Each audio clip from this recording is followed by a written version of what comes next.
Okay, thank you very much. Thank you for this opportunity. I will say something about the Italian system for the surveillance of occupational cancer. And my effort will be the effort to show the impact of this activity on the efficiency of the insurance system, in the direction of the increasing of our knowledge about, scientific knowledge about the occupational origin of cancer, and about the potential consequence on the prevention results. So I want to start with an historical. With in my opinion, extraordinary story. This is the first example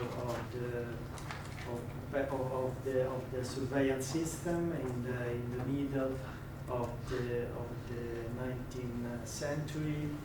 You can see that Joseph Noah, a physician, represented all cholera cases on this London map.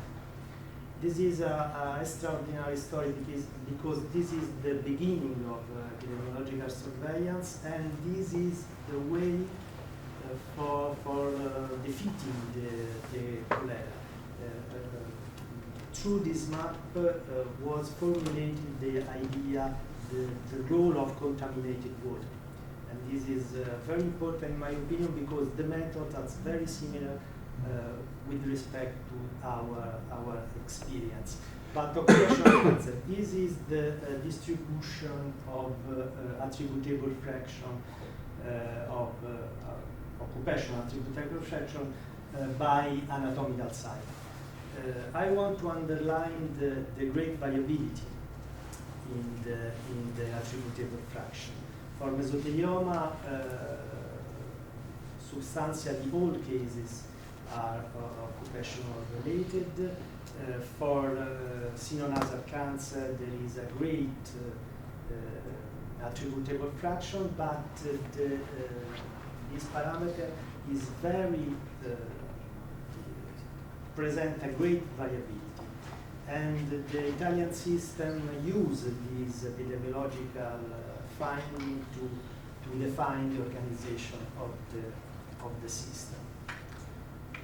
You know that the information about the attributable fraction can be used to estimate the epidemiological extent of occupational cases, and this is one of the most important studies, very recent, in which you can see the expected case is about 4% of all cancer cases at the global level.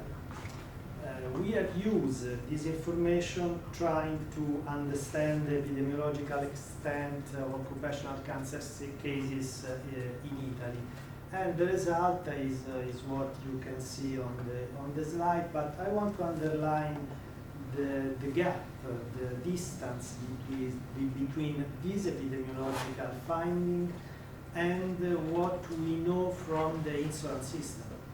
There is a great distance between what we expect from epidemiological study and what we can see on data by Insurance Institute. There is a great problem of awareness that is due to the long latency, obviously, but in particular to the lack of awareness of the potential occupational origin of the disease in physicians, in patients, and among all the health insurance system. So what I want to say is that the epidemiological surveillance of cancer cases, of occupational cancer cases, can be a fundamental tool for improving the awareness and for decrease the gap between what we expected and what we see in the current data. So in this context, this is the organization of Italian system for recognized occupational cancer in Italy, a system with 4 different sections, one devoted to mesothelioma incidence surveillance, the second to sinonasal cancer incidence surveillance, all the other occupational cancer, and finally the occupational exposure to cancerogenic surveillance system. For mesothelioma, some elements of context here. You can see the extraordinary, almost linear relationship between asbestos consumption in the past and mesothelioma incidence or mortality. You know that for mesothelioma, mortality and incidence are unfortunately very close. Here you can see that the epidemiological relationship is almost linear. Why this is very important? Because we can see this relationship, and here we can see that there are a lot of countries for which there is a great asbestos consumption in the past, but no activity of surveillance of mesothelioma, and this is very important also for the discussion about the global asbestos ban, for example, that is now without progresses.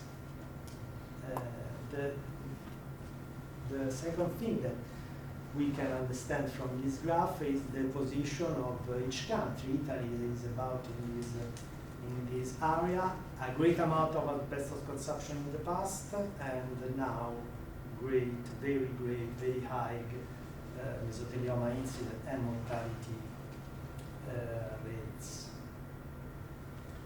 If the relationship between asbestos consumption in the past and mesothelioma incidence many years ago, 14 years ago, medially, it is possible to predict the number of mesothelioma cases using as a predictor the variables of asbestos consumption in the past. This is one of our exercise, and you know that the prediction of mesothelioma epidemic curve is a very important parameter. In this context, the activity of the Italian mesothelioma registry is try to recognize all mesothelioma cases, all diagnoses of mesothelioma cases, and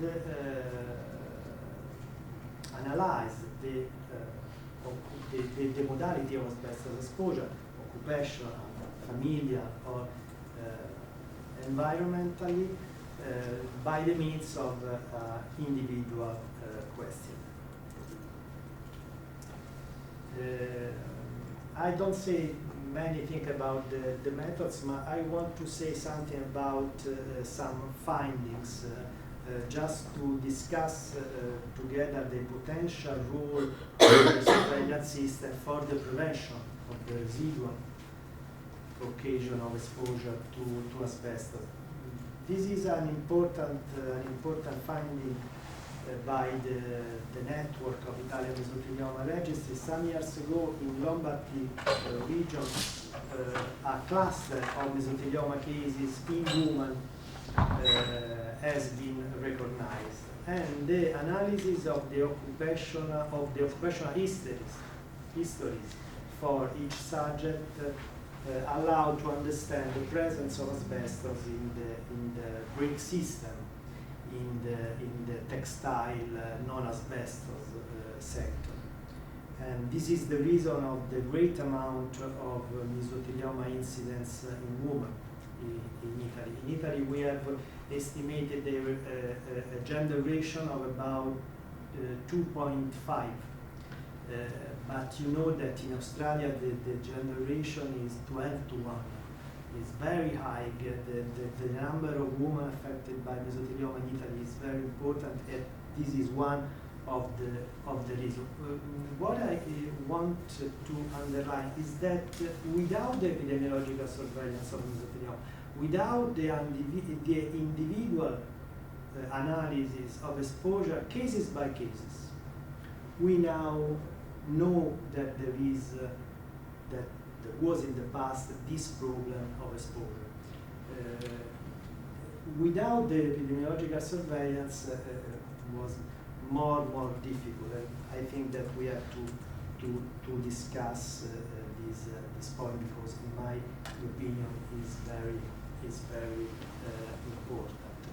This is another analysis of mesothelioma cases in women. Without these findings, some authors suggest that the most of the cases in females are idiopathic. If you don't have the capacity to understand the modality of exposure, you can say that it's idiopathic mesothelioma in women. I think that we have to understand well this context.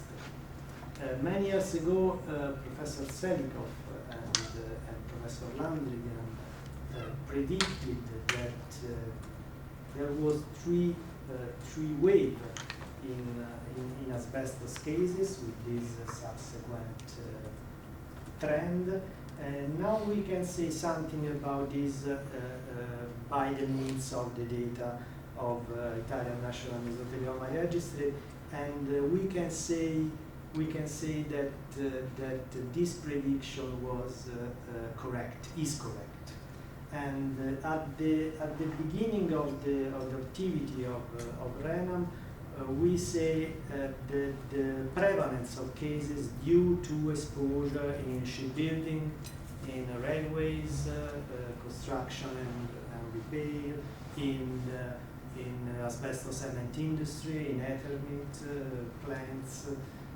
Now, railways, shipbuilding, and asbestos cement sector at the wall are the less than 5% of cases in the most recent cases. So it's sure that in the future we see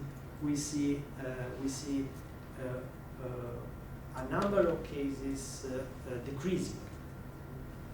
The incidence for mesothelioma, the mortality for mesothelioma in the next future, as a consequence of the ban of asbestos in Italy in 1992, we see a number of cases decreasing in an important fraction, but with a more difficult in the analysis of the modality of exposure. And to understand the modality of exposure for each cases is the key for the efficiency of insulin system, and is the key for the prevention. So we can say that Landrigan and Professor Selikov are right. We are trying to extend the system of surveillance for mesothelioma to sinonasal cancer, and you can see the extent of our activity for this pathology now in Italy, and some results. The situation is very complex because the carcinogens agents involved are not only asbestos, as you know, but a large spectrum with a prevalence of wood dust and leather dust, but not only wood dust and leather dust. So it's more difficult, but some findings also in this context are significant in my opinion. The epidemiological surveillance of sinonasal cancer, including the anamnestic interview, allowed to identify an occupational exposure to sawdust in an intensive turkey farm due to a first observation of less than 10 cases, only 8 cases in the complex, but 8 cases of a rare disease as sinonasal cancer had a very important signal. Recently, the epidemiological surveillance of sinonasal cancer allowed to identify an occupational exposure to aldehyde and formaldehyde in a bakery shop. Also, in this case, I want to underline that these findings are strictly related to the implementation of an individual analysis of the anamnesis for each subject. And is a confirmation of the importance of epidemiological surveillance for occupational cancer. We are trying to extend these methods also for the other asbestos-related cancer, not mesothelioma, and is the next step, using the administrative data set, linking the national discharge archive with the occupational histories by administrative data set, but using also individual and domestic interview. This is my last discussion is about the importance of the surveillance system of occupational exposure to cancerogens. Here you can see the dimension of information of our system. Recently we have highlighted also in this case is the important difference by gender in occupational exposure to cancerogen in the Italian context. I have finished. My last slide is simply to remember what Michael Marmot said: without data there are no problem, and without problem there are no action. So thank you for your attention.